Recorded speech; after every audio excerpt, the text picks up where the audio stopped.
4 PM news network में दोस्तों आपका स्वागत है। मैं हूं आपके साथ राशिद ज़हीर।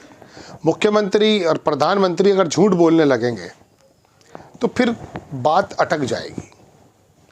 मुख्यमंत्री योगी आदित्यनाथ का वक्तव्य आपने सुना था अभी 3-4 रोज़ पहले या 8-10 दिन पहले कि आएंगे तो 40-45 करोड़ लोग, लेकिन व्यवस्थाएं हमने 100 करोड़ की कर रखी हैं। मुकर गए। अखिलेश यादव के जैसे ही आवाज़ उठाई लोकसभा में, मुख्यमंत्री मुकर गए। बोले कि अखिलेश यादव को बयान मेरा पूरा सुनना चाहिए, मैंने ऐसा नहीं कहा। आपको पूरी बात दिखाता हूं दोस्तों, और मुझे अगर वीडियो मिला तो पहले वाला वीडियो और ये वाला वीडियो भी मैं आपको दिखाने की कोशिश करूंगा कि आखिरकार जब सूबे के अंदर बैठे हुए लोग इस प्रकार से झूठ बोलने लगेंगे तो आप और हम कहाँ जाएंगे। 15 लाख रुपए को तो आप कह देंगे साहब वो जुमला था, लेकिन यहाँ तो हालात ही दूसरे हैं। मैं आपको दिखाता हूँ, एक पत्रकार ने उसको पूरा वीडियो बनाया था। मैं देख रहा था कि अखिलेश यादव ने क्या कहा, उन्होंने क्या कहा, ये तमाम चीज़ें मौजूद थी। अखिलेश यादव का और उनका ये जो पूरा का पूरा वीडियो है, आप देखना तो बनता है, लेकिन किसी ने चलाया है वो, तो मैं देखता हूँ कि पहले क्या हुआ था और अब क्या हुआ है। देखिए, इत्तेफाक से वही चीज़ आ गई है। 100 करोड़ के जुमले में फंसे योगी। छोटा सा ये वीडियो मेरे ख्याल से आपको देखना बनता है कि 100 करोड़ का इंतज़ाम का दावा। अब अखिलेश यादव ने कहा कि दावा झूठा तो दे दूंगा इस्तीफ़ा। 100 करोड़ के दावे से यू टर्न। मैं इसका स्क्रीनशॉट ले लेता हूं दोस्तों, ताकि आपको पता चल जाए। ये छोटा सा वीडियो देखिए। योगी ने पहले कहा था कि कुंभ के लिए 100 करोड़ की तैयारी है। आज जब संसद में योगी के दावे का जिक्र अखिलेश यादव ने कर दिया तो योगी आदित्यनाथ पलट गए। मैंने तो ऐसा कुछ ही कहा ही नहीं था। अब आप तीनों बयान सुनिए और तय कीजिए विस्तार। ये वीडियो देखें आप। हम लोग ये मान के चलते हैं कि प्रयागराज के इस 45 दिन के आयोजन में 13 जनवरी से 26 फरवरी तक आयोजन होगा महाकुंभ का, इस पूरे आयोजन में 40 करोड़ श्रद्धालु आएंगे, लेकिन तैयारी हमारी होगी 100 करोड़ श्रद्धालुओं की व्यवस्था के लिए। हम लोग ये मान के चलते हैं कि 29 जनवरी को मौनी अमावस्या के दिन जो मुख्य मुहूर्त होगा, उस दिन वहां पर प्रयागराज में मेरा ये मानना है कि 6 करोड़ श्रद्धालु एक दिन में स्नान करेंगे, लेकिन तैयारी हम करेंगे 10 करोड़ की। पूरी तैयारी रहेगी। और मैंने तो कई टीवी इंटरव्यूज में, कई समाचार चैनलों पर ये बात सुनने में आई और सुनते रहे हम लोग कि सरकार ने 100 करोड़ लोगों के आने का इंतजाम किया है। और अगर 100 करोड़, अध्यक्ष महोदय, अगर ये बात गलत है तो मैं रिजाइन आपको देना चाहता हूं। ये देख लिया आपने दोस्तों। अब मुख्यमंत्री कह रहे हैं आंकड़े तो बता दो। चलिए, आप झूठ बोल रहे हैं, सच बोल रहे हैं, एक अलग बात है, लेकिन कुंभ में मरने वालों के आंकड़े तो बता दो। आंकड़े आप अगर बता देंगे भगवान, तो कम से कम ये पता तो चल जाएगा।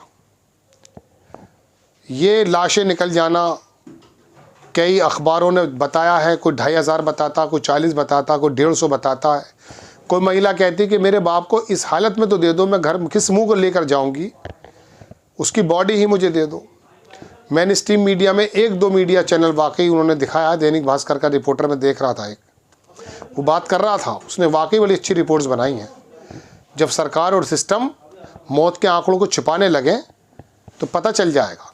शंकराचार्य अगर उनके खिलाफ कोई काम कर रहे हैं तो आप बिल्कुल खुलकर कहें कि ये त्रासदी हुई है, गलती हुई है, सत्ता मेरी बनी रहे, इसलिए आप झूठ पर झूठ बोलते रहेंगे।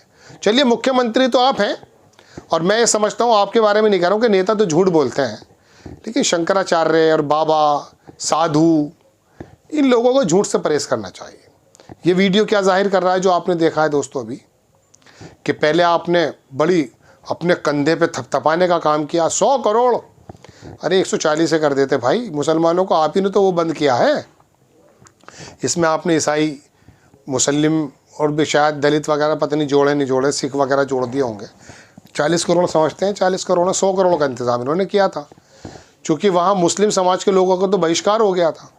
और बहुत सही हुआ अगर उनका बहिष्कार नहीं होता और उनकी वजह से कोई रेहड़ी वगैरह की वजह से भगदड़ मच जाती। कोरोना स्प्रेडर में केजरीवाल ने और तमाम लोगों ने कोरोना के टाइम में कोरोना स्प्रेडर बना दिया था। अब मुस्लिम समाज का विशेष समुदाय का सब्जी लेकर जा रहा है, थूक रहा है इक्का दुक्का तो सभी जगह होते हैं, गंदगी तो सभी जगह करते हैं, लेकिन ये थूक जिहाद बना दिया। किसी पर्टिकुलर आदमी की गलती कुछ भी हो सकती है। मैं किसी समाज के आदमी की खास गलती क्या बताऊँ आपको? मैं ब्राह्मण की, ठाकुर की कोई बात बताऊंगा अगर आपको, तो इसका मतलब ये थोड़ी ना कि सारा ब्राह्मण समाज ऐसा हो जाएगा। लेकिन यहाँ तो पूरे के पूरे समाज को थूक जिहाद से लपेट दिया है। हमारे साथी पत्रकार थे, अब भी हैं, मतलब मैं बताना चाहता हूँ कि जहर और गंदगी और नाली की गलाजत वो दिमागों में कितना घुस गई है। वो पत्रकार मुझसे बहस करते में बोले, लोकल में ही थे, अरे यार वो सेब पर तो थूकते हो तुम। मैंने तो नहीं थूकता सेब पर। अब मैं क्या कहूँ उसको, बताइए। सारे के सारे समाज को बोल रहा है। पंडित है, हमारे समाज का प्रतिनिधित्व करने की जिम्मेदारी इसी वर्ग पर है। वर्ण व्यवस्था ने भी इसी वर्ग पर व्यवस्था दी थी। अब क्या कहूँ उससे मैं कि तुम्हारे समाज का एक व्यक्ति मांस बेचता है, ये कहूँ? अगर एक आदमी मांस बेचता भी है तो क्या सारा समाज गलत हो जाएगा? मांस बेचना अगर तुम्हारे मत के मुताबिक गलत है तो मैं जानता हूँ ऐसे लोगों को, लेकिन दिमाग में अगर भेजा हट करके गोबर भर दिया जाए तो उसका तो कोई इलाज नहीं है जनाब। क्या कर सकते हैं? किसने किया? मैं आ जाता हूँ फिर वहीं पर कि योगी आदित्यनाथ ने काम क्या किया है। झूठ तो बोला ये जो भी आपके सामने आया है वीडियो, लेकिन मैं आपको बताना ये चाहता हूँ कि बहुत मुतमईन है ये लोग। मोरबी के पुल में लोग मरे हों, या वो कथा हुई थी अभी किसी एक बाबा की जिसमें मर गए थे भगदड़ में, या महाकुंभ में, फ़र्क कुछ पड़ेगा नहीं। 2500 मरे हो या 250, 25 मरे हो या 2, कोई फ़र्क नहीं पड़ने वाला है। चूँकि वजह यह है, लड़ाई कुछ और है। लड़ाई ये बना दी गई है कि हमारे घर में आकर के ये आक्रमणकारी के वंशज हम पर हक जताएंगे। ये लड़ाई बना दी गई है। अब महाकुंभ में 2500 मार दो या 1500 मार दो या मर जाएं, इससे फ़र्क नहीं पड़ता है। वो कहेंगे नहीं, लड़ाई तो हम सही लड़ रहे हैं, उस समुदाय से लड़ाई लड़ रहे हैं हम, इसी वजह से दिक्कत नहीं है। वरना पहले तो छोटा सा ट्रेन का एक्सीडेंट हो जाता था, रेलवे मिनिस्टर को देना पड़ जाता था इस्तीफा। यहाँ शंकराचार्य भी योगी आदित्यनाथ जी के खिलाफ हो गए कई लोग, लेकिन उसके बावजूद भी किसी की हिम्मत है कह दें, चूंकि वोटर्स ही इस बात को गलत नहीं समझ रहा है, दर्शक ही इस बात को गलत नहीं समझ रहा है। मैं आपको क्या बताऊं, बड़ी गंदगी की बात है, लेकिन मजबूरी में मुझे बतानी पड़ेगी ये बात। अभी पिछले दिनों जब 2022 का चुनाव उत्तर प्रदेश में था तो मुजफ्फरनगर के आसपास एक पत्रकार पहुंचा, मैं देख रहा था, उसने कहा 200 रुपये का पेट्रोल भी होगा खरीदूंगा।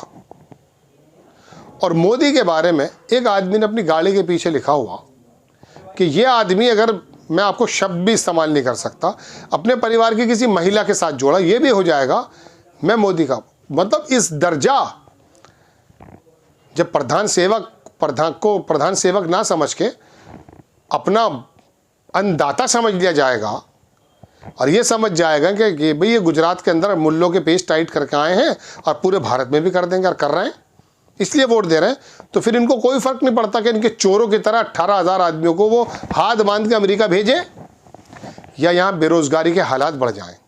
5 किलो चावल में जिंदगी गुजार देगा ये अंधभक्त। मर्ज कुछ और है, राहुल गांधी कुछ और तलाश कर रहे हैं।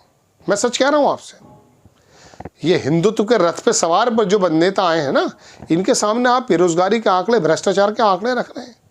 नहीं समझेंगे लोग, ये किसी सूरत में नहीं समझेंगे, कुछ और ही करना पड़ेगा। आपको खबर कैसी लगी अपनी राय कमेंट्स बॉक्स में ज़रूर दीजिए। चैनल को सब्सक्राइब कीजिए, शेयर कीजिए। नेक्स्ट टाइम मैं किसी खबर के साथ हाजिर होता हूँ। जय हिंद।